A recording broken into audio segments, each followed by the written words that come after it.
looks very blurry. Excuse me.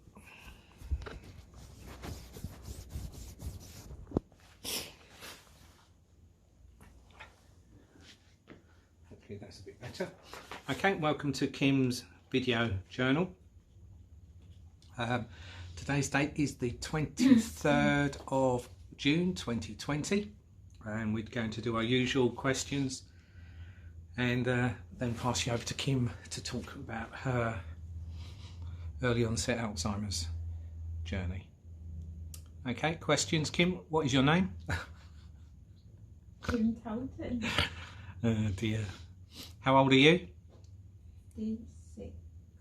What is your date of birth? 22nd July 1963. Who are you talking to?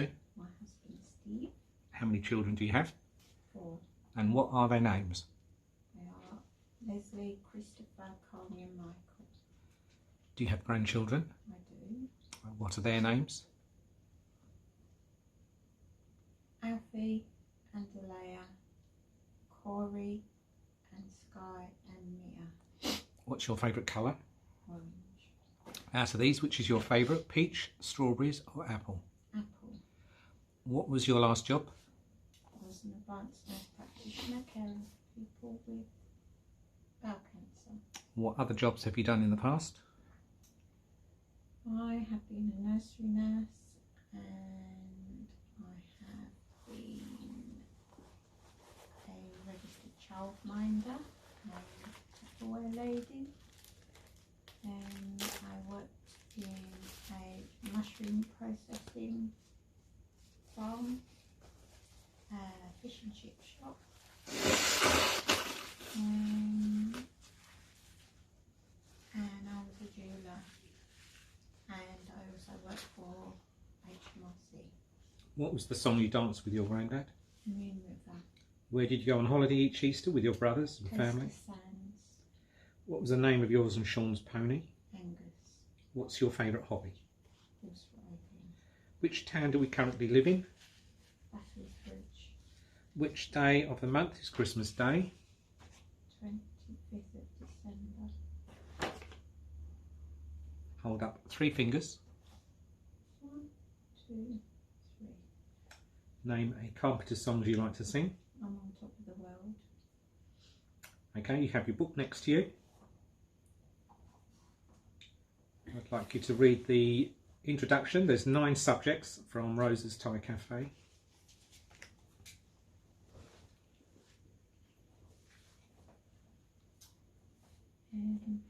Small bites.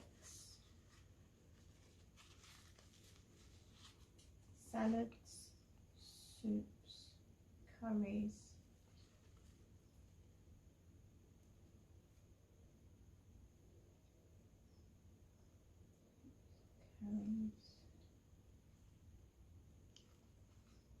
rice, marinades,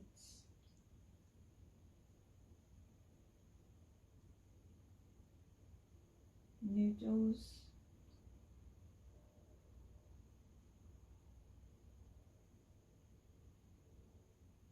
and sweet things. Okay. Before we go on to your chat, has there been anything about this past week? I know we are late with your video because it is a Wednesday. We are. I'm sorry. I think we're about a week and a half out. So is there anything that you can remember that sticks in your mind about since your last video? Think of anything we've done. I was able to go over and visit my dad. What was that for? Father's Day. Because he's been shielding, and because the corona has relaxed a little bit, so it allows us to visit him in his garden. And it was nice to sit down and have a chat, but it's really hard not to hug one another. And can you remember what we did the day before? Took a picnic with us. Oh, we went down to,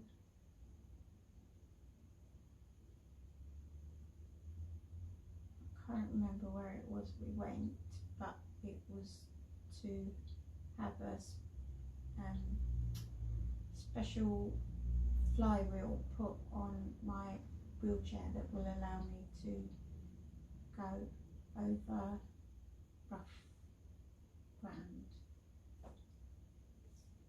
And there was something else. Monday, you had to stay in and do a Zoom meeting with someone. Oh,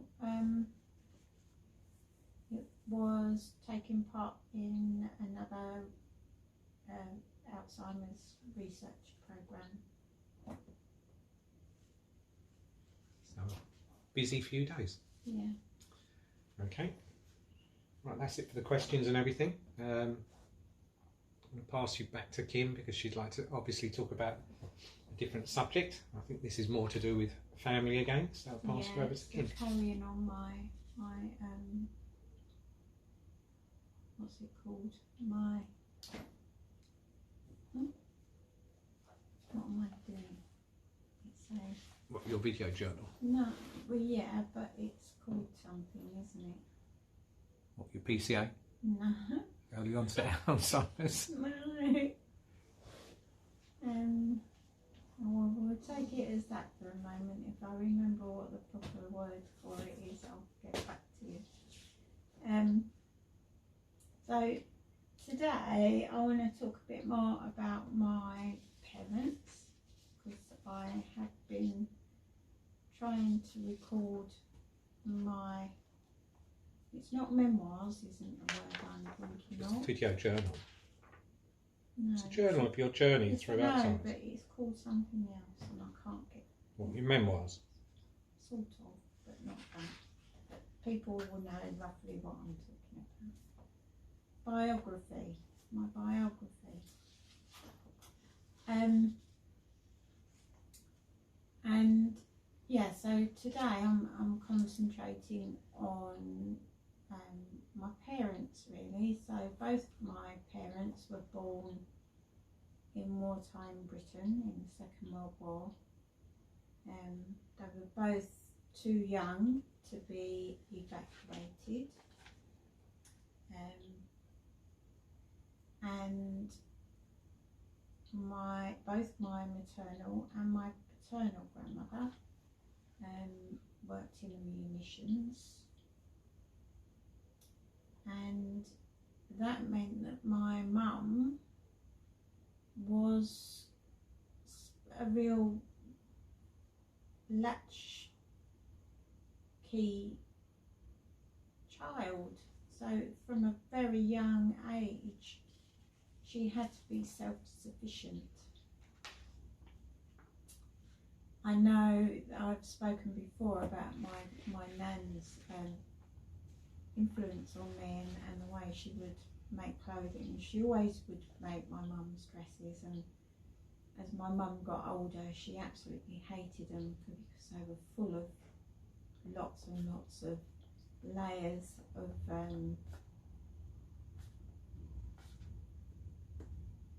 not organza, but the stuff that makes your skirts really puff out a lot. And they were scratchy and itchy. They didn't have lovely soft woolens. They didn't have soft clothing because it was wartime Britain and you had to make do and mend, and that was the way it was. And she'd always have a matching bow put in her hair, and she was tormented about it at school, I think, because because my grandmother was a seamstress, she was very lucky to have a mother with those skills. But of course children will pick on someone because maybe they have more or appear to have more than they do, which wasn't the case. They were a very working class family, although my nan was a real snob in every sense of the word, and she certainly aspired to be higher in social class ranking, but she was, although always well turned out and everything, she was a dreadful what should I call it, a dreadful, I'm having real word Snob type thing. Snob, yeah. Sorry, people, I'm having a real struggle day with my words. Anyway, my nan had to work in a munitions factory, as I've said, and she also worked as a florist to get extra income, and she also worked as a, oh, for goodness sake,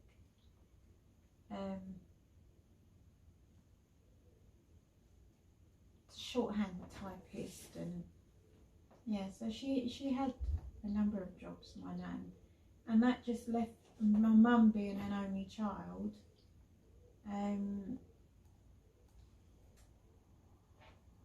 it meant she had to be self-sufficient from very, very young, and my mum quite resented that. And I've mentioned before that my grandmother had mental health problems as well, so I know it was really tough, and she obviously missed the knowledge that she had a dad, but she hadn't met her dad before he had to go to war. Luckily he did come back from the war, but it did have a big effect on my mum, and from very, very young, much younger than any of us would even imagine that in this day and age, she would find her way, walk to the nearest bus stop, and she'd get on a series of buses so that she could go and visit her auntie when she was not in the munitions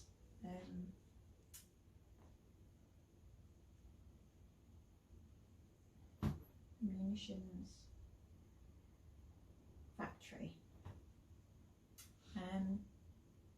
And even after the war, I think my mum found it very challenging, because her mum was challenging. What offset it was that my mum had a wonderful, loving, doting father, and they had a really special bond, which was wonderful, and that bond lasted throughout their lifetime, whereas the bond with my grandmother could be quite strained at times, and that's putting it very lightly. And I think there were times in my mum's adult life where she felt very resentful of the way her mum behaved at times. But you know, it was a different lifetime then to where we are now. Now we acknowledge mental health and don't see it as anything to push under the carpet now. My mum met my dad when she was 14. They were at a swimming pool in Romford, open air swimming pool in Romford. That's where they first met, and fell in love. My nan didn't think my dad was good enough for her, but she desperately, I think, needed to get her own life, because of the challenges that she'd had with her mum. And the one thing she absolutely knew was that she was going to have a bigger family, because she had felt so alone so much of her life as a young girl and a young woman.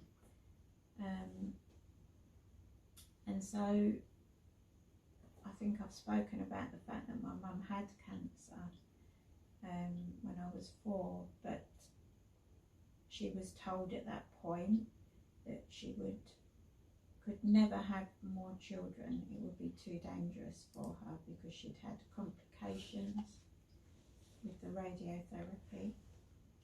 And she's stubborn. She's a strong woman who knows or knew her own mind, and she had set her heart on having 4 children, and it was to come to fruition. So her consultants advised her against it, but my first brother was born 2 years after me. My second brother, Sean, was, not my second brother, my third brother was Carl. And he's a really gentle-souled man who is very, very much like my grandfather. He really is. He projects this masculinity. He's done lots of martial arts, and he runs a scuba club. But inside he's an absolute little pussycat, and he's like me, he's more anxious. He takes things more personally and feels things more deeply. Whereas my brother Sean seems, I thought was very robust, and I've recently found out that that isn't the case, and that he also has anxiety issues. And we loved it. Me and Sean absolutely loved it when Carl came into our lives, and we used all of our pocket money, literally all of our pocket money combined together, me and Sean, just to go and purchase some little presents for him, clothing and things like that, rattles and all those sorts of things, and things to go on the pram to make a noise that he could play with. And it was absolutely wonderful, and we were living in a lovely home. But unfortunately a big recession came, and we lost our home. And I can still remember the day of getting home from school with the eviction notice plastered on the not the eviction, but the notice to say that the property had been repossessed. And I know that was a really, really dark time for my mum, particularly because she had 3 children, and not very much money at all. Dad took up cabbying, as he always did. If he was ever out of work, cabbying was where he went to. And I know my mum felt shame and guilt over that, when there was absolutely no reason for that to be the case at all, because none of us judged them for what had happened. It just was, and we just had to move on. And so we had to find somewhere somewhere to move to, and so we moved to a very rural part of Essex in Paglesham. And for me that was magical. That was the most magical time for me. And my pony was liveried, part liveried, literally a stone's throw from where we were living in this marvellous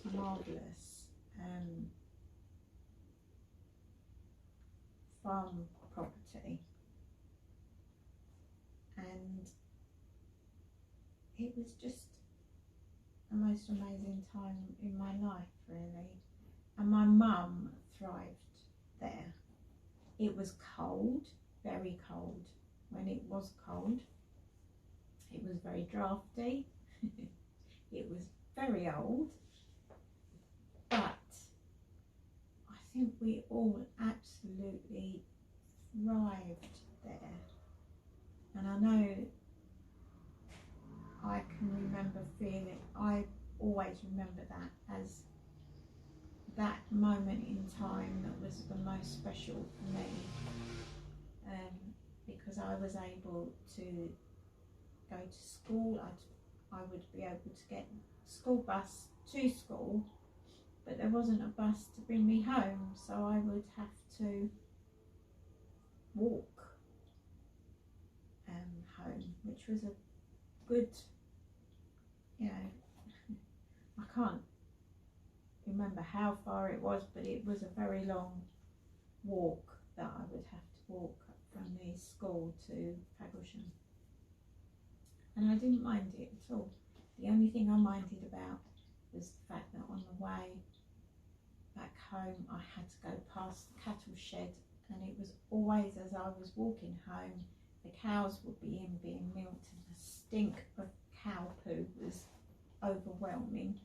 But other than that, it was a magical time. It was full of folklore. One of the funniest things that happened was when we moved in, it was literally, we hadn't even started to unpack, and the local bobby turned up because somebody had reported that there were squatters on the property. But we did get to fit in. I can remember wonderful things like on a Sunday morning in spring, going out and picking all the mushrooms, and we'd bring them home and then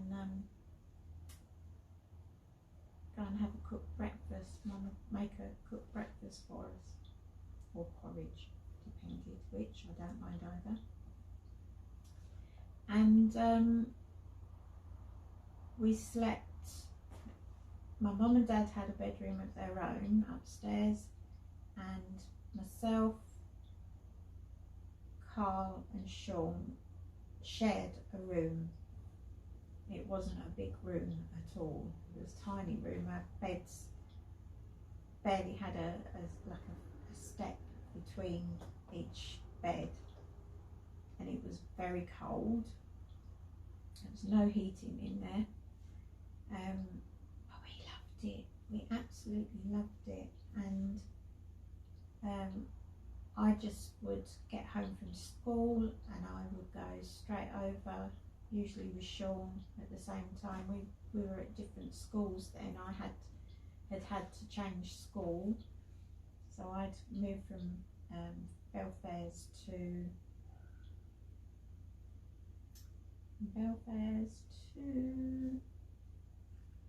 oh, I've forgotten the name of my high school, King Edmunds. So I had to move to King Edmunds in Eastwood, and Mum was a stay-at-home mum whilst we were there. I mean, in the past, Mum had a nursery school because my brother Sean wouldn't socialise with other children when he was little, and also oh God, I've lost track there. what was the last thing I said? I remember the schools that you went to. And Sean was at the high school, the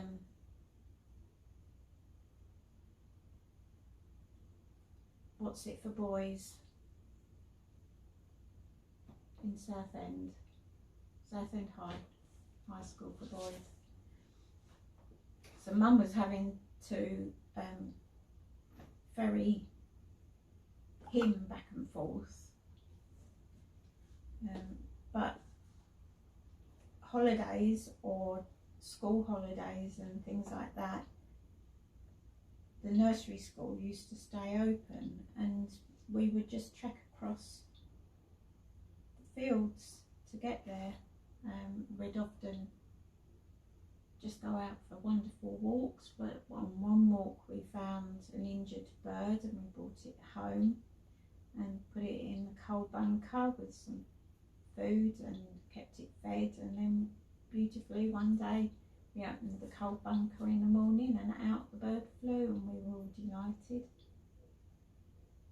The wildlife was wonderful. We didn't like the rats very much, but that just comes with the territory. And in the summers we used to get the bird's eye pea lorries turn up in the middle of the night. They put on great big spotlights, and we'd get up and be watching out the window as they were cropping all the peas, and then watching them as they tipped them all into the lorries, and then off they trundled into the night again. And I spent most of my time, as much as I could, would be over at the equestrian centre where my pony was liveried, and it was just wonderful. They taught me so much about animal husbandry, caring for horses, and put me through my apprenticeship, which was amazing, because when I subsequently left home when I was 15, not 15, 17, left home,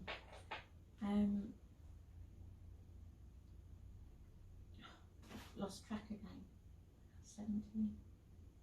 You left home? I left home, and I was able to go into different riding schools, reschool horses, exercise horses, and I did it all for free because I had that experience, and it was wonderful, and because I couldn't afford to do that myself, because by that time when we finally had to let our little Angus, our little pony, go because we'd just outgrown him, and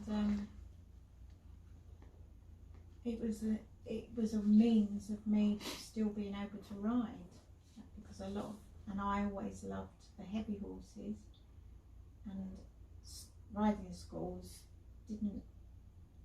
a lot of people wouldn't ride the heavy horses, whereas I was very, very comfortable riding the heavy horses, and I still am. And it really gave me purpose in life. When I'm around horses, I feel at home. That's the only way I can put it, really.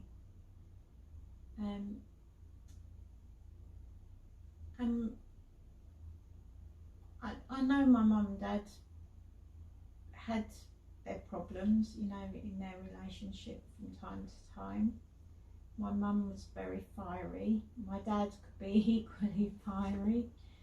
And I think all relationships go like that, especially when you've got kids and everything. But as we then had to move out of our beautiful cottage, which was for me really sad. I mean, it was good, but it was sad. And we were given a council house in Rochford, in Essex,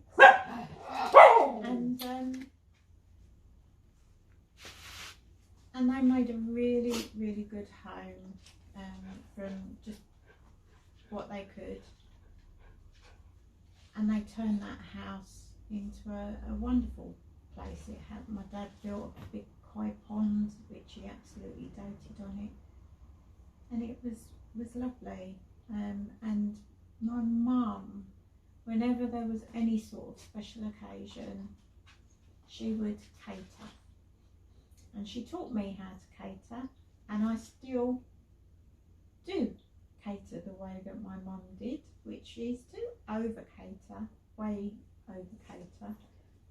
But I used to love being in the kitchen with my mum, whether it was just because we were going there to have dinner or because we were having a birthday celebration or whatever. It was wonderful to always be in the kitchen with my mum, prepping food, especially when it was things like parties, because I used to love making celebration cakes. Mum was very good with pastries, and we just used to get on with it really. And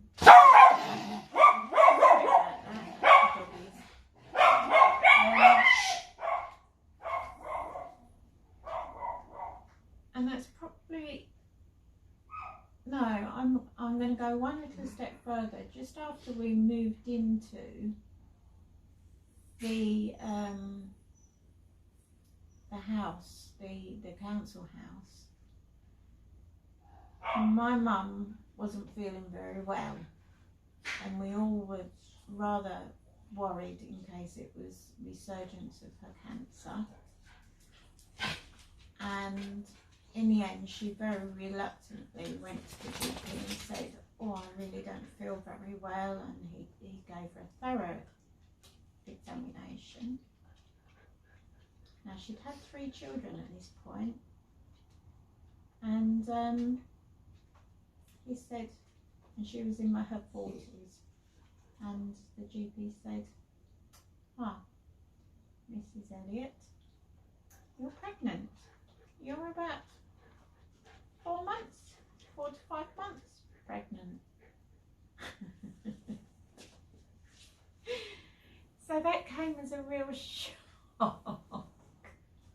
So we literally, you know what the saying is, new home, new baby, and that's exactly what happened. We moved out of the farm to to a new baby. And I was I've got to remember, there's 2 years between me and Sean. Then there's Carl came along when I was 10, and then James came along when I was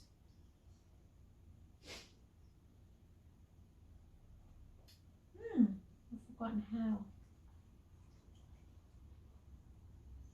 I was 15. I was 15 when my brother was born, and I loved it. And I loved it so much that in my youth I really struggled not to get myself pregnant. I really did. I never did. I never got pregnant or anything, but it was really, really hard for me because my maternal instinct has always been so very strong, and I think I get that from my mum, really, and I'll miss her so much. And my dad just was always there, always doing DIY, always doing up cars and flogging them out and teaching us DIY. Yeah, so many skills he taught us, and he did it all to make sure that we were all independent and would be able to problem solve, and he was great at encouraging us to expand our minds, and to believe in yourself, that you can be what you want to be. That's what he taught us, which is amazing, really. And that's it for today. So I'll see you next time, and we'll try not to miss out a session next time. It's not like we've got much else going on at the moment, with Corona still hanging around. Okay, thank you everyone for listening. Sorry about the dogs, and yes, hopefully we'll chat and see you all again next week. Many thanks.